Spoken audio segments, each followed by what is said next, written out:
Good afternoon. I'm the Peoria Police Chief, Peoria. Today's press conference is for me to address the recent uptick in violence in Peoria. Yesterday was a dark day for the city as 2 homicides occurred that police are investigating, as well as previous crimes that we've had. We will continue to investigate those crimes until arrests are made. As I stated before, enough is enough.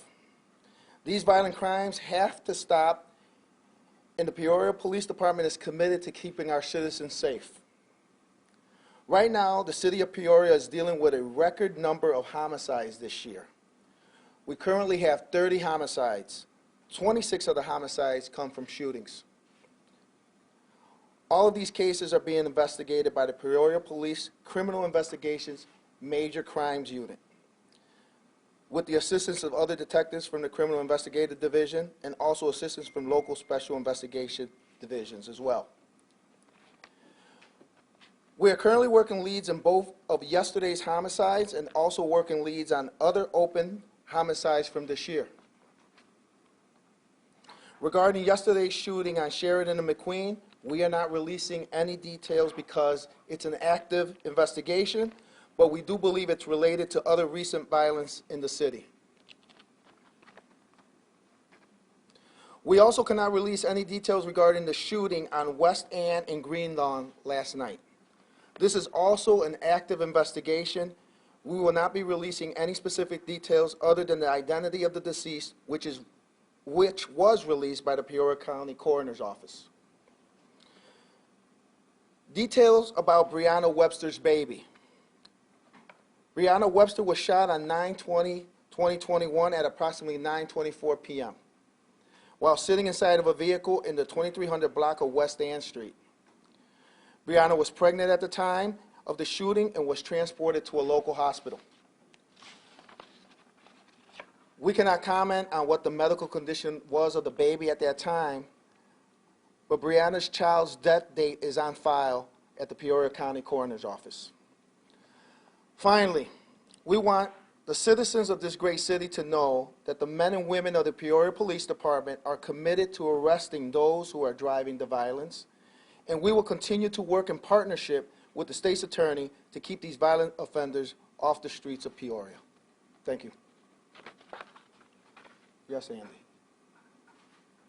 Last month, when we had a press conference, you came out here and said much of the same thing, that we can't put up with this, and you were committed to doing things. And you outlined 2 things that you were going to do, which was to reach out to parents and to reach out to pastors as a way to stem the violence. Has that worked?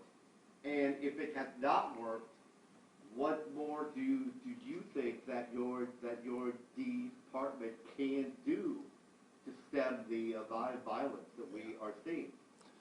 First, this wasn't created overnight, so we can't expect an answer to occur overnight as well.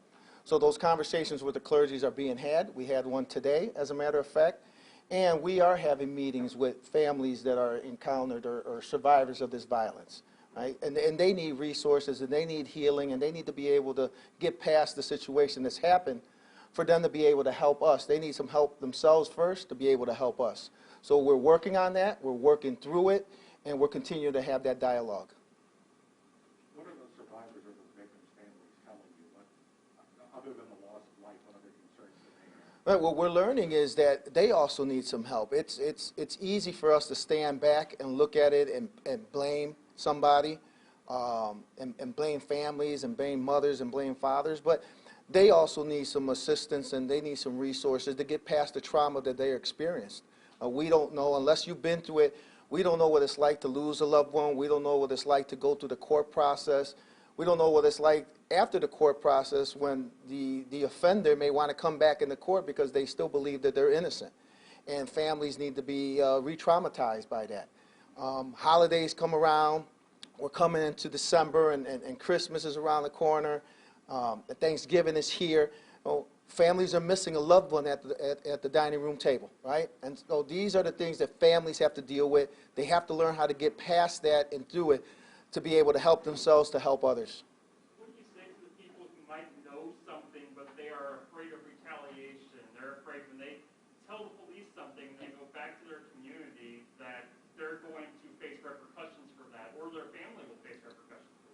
You know, for us, there's ways for them to be able to come talk to us.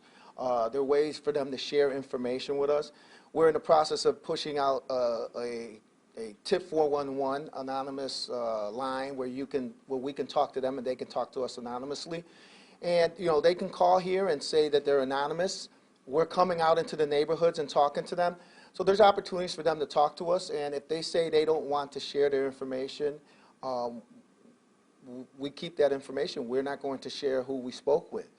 We just want people to come forth and speak with us. But they need to be able to trust us, and we understand that, and we're trying and we're working on building that trust with our community. And again, no matter what we do, and no matter how much we talk to people, if they don't feel safe outside in this community, we're not going to move forward. So we're going to continue to investigate these cases. We ask the community to share information with us. We want them to feel safe. We want them to know that we're here for them. Chief, you mentioned before there's like these groups, you say they're not necessarily organized gangs, but they, kind of, they're out doing things out in the community, shootings and things of that sort. But is there anything that you think that we can do to kind of, stop those before they get out, commit any more violence, things of that sort? Well, it's no secret. You can go on social media right now and see young men and women holding guns in the city of Peoria, right? So those are somebody's family members. Those are somebody's friends. Go out and tell them to stop it. That's simple. Tell them to stop it. Tell them you care about them. Tell them to stop it. Because if they don't, somebody's going to die. Somebody's going to go to jail. Somebody's going to get injured. And it's our job to make sure, this has to stop. And, we're going to do everything we can to find these violent offenders and put them in jail. That we need them off the street. As much as we talk about we need to engage our community and we believe in that, sometimes some people need to go to jail. And any of these violent offenders, gang members if there's gang members, sex offenders that are committing crimes, any of these types of offenders that are out in our city committing crimes, sometimes some people need to go to jail. And these might be the people that need to go. And so we need the help of the community to identify who these offenders are when we don't know who they are, so we can do that.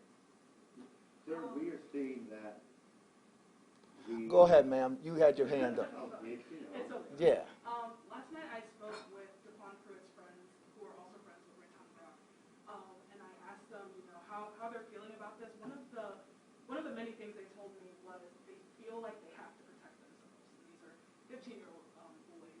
What do you think the police can do to help them feel like they have somebody protecting them and they don't feel like they have to protect themselves? Well, we would love to sit down and talk with those kids.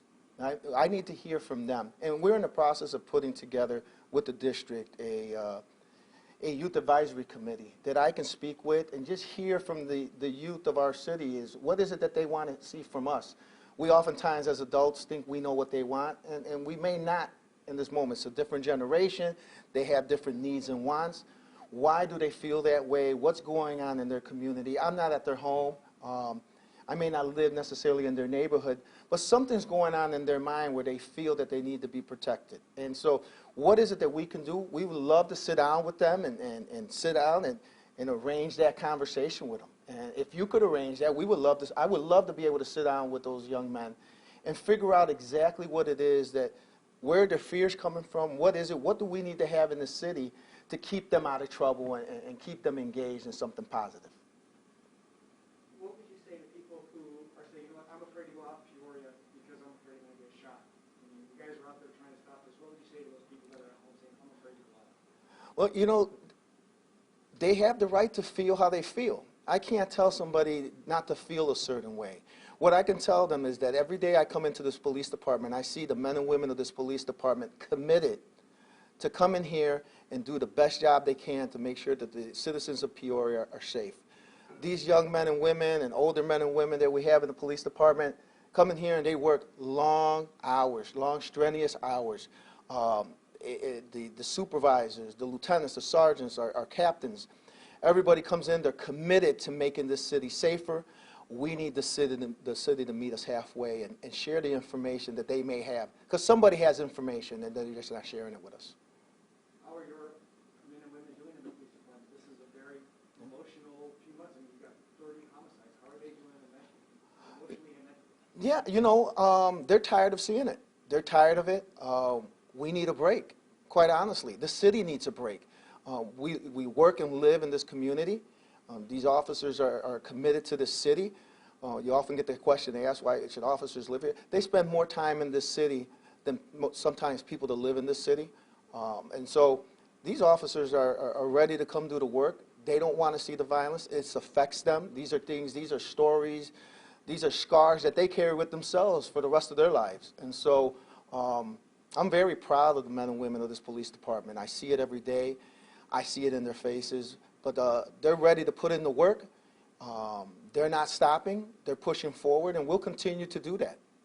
I've heard some concerns from neighbors specifically about some activities taking place in the parking lot of that gas station at Sheridan and McClure. Are police aware of those? And if so, what are you doing maybe to address some of those concerns? Yeah, we've been in that area. I'm sure you're familiar that we walk those neighborhoods and talk to the community. So we're familiar with the concerns that they have out there. We continue to monitor it. We have extra surveillance and officers that continually drive in that area. As you're well aware, the shooting yesterday, the officer was there in the area when it occurred and was able to respond very quickly to the scene and gather a lot of information. So we're aware of what's going on, and our units are working to deal with that, along with the business owners in the area. Andy, your turn.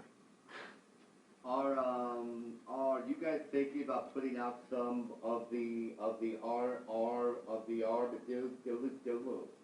again? That has been seen at times as a way to both gather information and to deter crime. Yeah.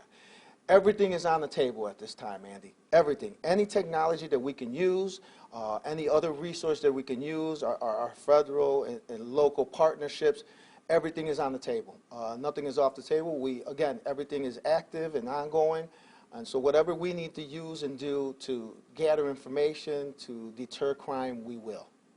With your experience in other communities, have there been tools in those other communities to help fight crime that you would like to see maybe start implementing here to fight this uptick? Yeah, and I think, Peoria is set already in the way we do things to really get there. Again, phenomenal police department. The men and women of this police department come in here and do phenomenal work every day. So one is that. Two is just making sure that our technology is in place that we need. There's technologies, whether it's cameras, whether it's other technology that we can use. We have Shot Spotter Alert here. And so using all our technology and our manpower and putting just the resources in the right place is what we got to do. But most importantly is being very transparent with our community, sharing information, making sure that, as things happen that we're putting information out. I think you're seeing that now in our social media, the amount of press releases and the amount of time that I've talked to the press. We're going to share information. We're going to be transparent. But we need to make sure the community trusts us as well. So the more we build that community trust, the more the community will be open to share information that we need. Because somebody in the community knows what's going on. Somebody knows who's committed these crimes. And at some point, somebody's going to need to share some of that information. And if they don't, we're going to diligently work to find that information and bring justice to the victims of these crimes. Going back to yesterday, this will be 29 and 30 as far as homicides go, and for them to be back to back like that, can you give me the general feeling for you as the police chief and for the general feeling of the police in yourself for that type of violence uptick? Quite honestly, it's frustrating. It is frustrating that we have this type of violence in our city, and that this is what we've come to, that these young men in our community don't know how to deal with the issues that they're facing, and quick to pull a gun out and shoot somebody. That's simple. It's frustrating. Our officers are frustrated, as well as the community is frustrated, as they should be. And we'll take one more question, if there's one. Do you know how the guns are getting here, by the way? Because when I spoke to the kids yesterday, it seemed like it was, we have them, like it seemed like second nature, but do we know? It sounds to us, and what it looks like is these are guns that have been stolen in our own backyards, right? People leave their cars open. The firearm stores that have been burglarized in the last few years. There's a lot of guns that have been stolen, and there's probably half of them are still out there, and they're not in our hands. So guess whose hands they're in, right? And so we need to get those back. People need to continue to lock their vehicles and safeguard their weapons at home so we don't have more guns on the street. Thank you.